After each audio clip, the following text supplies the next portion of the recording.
not love, I have nothing. Though I bestow all my goods to feed the poor, and I give my body to be burned, but if I have not love, it profits me nothing. I want you to understand this morning that there are many motives why we do some things. The Bible is making it very clear that if I burn myself and I don't have love, there was a time I used to read this Bible and wonder, why would somebody burn himself and not have love? But you see, there are many reasons why we do the things we do in the name of love. I remember there was a time I used to work away, I'll be away for some days and I'll come back home. And I realized that every time I'm coming home, the children run to you. But there was one thing I noticed. They noticed that there will be chocolate or something in the bag. Listen to this.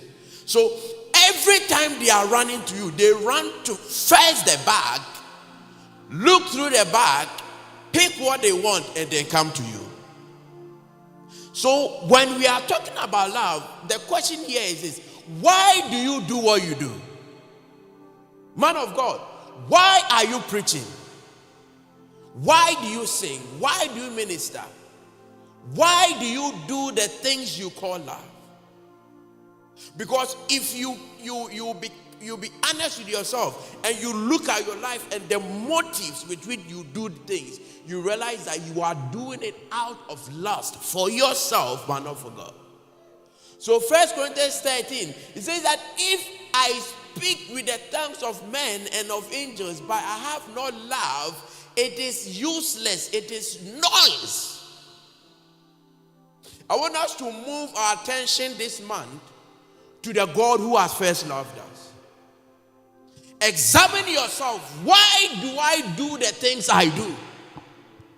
Is it because of what I will get? Or because of what I'm going to get from him? One of the saddest things in life you can experience is when people come to you not because of you, but because of what they will get from you. When they get what they want from you, then you are useless. Do you remember what happened to the walking stick who used to help the blind man? When the blind man saw the walking stick was thrown away.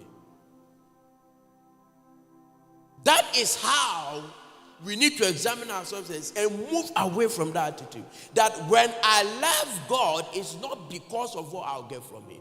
But listen to this. If you love God, the opposite is true. That whatever you want, he will give to you. But the first thing, love for God. Somebody say love for God. And he says that verse 3, that although I bestow all my goods to the poor, and though I give my body to be burned, but have not love, what? It profits me nothing. My prayer for somebody, that our love of God will be so demonstrated and there will be proof of it. The Bible has said that eye has not seen, ear has not heard, neither has it entered the minds of them what God would do for those who would love him.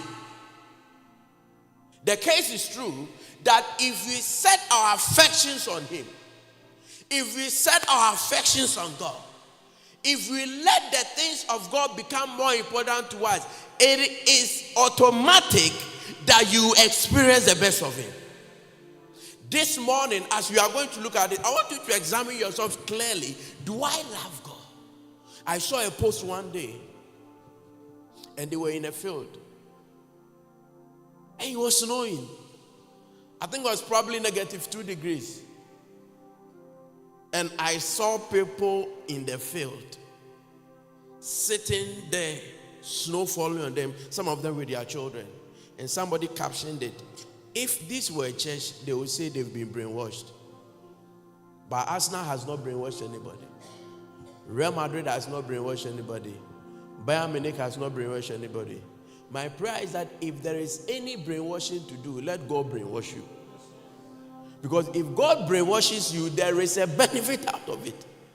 He says that, look, one of the benefits of love of God actually is intimacy. Intimacy introduces you and opens you up to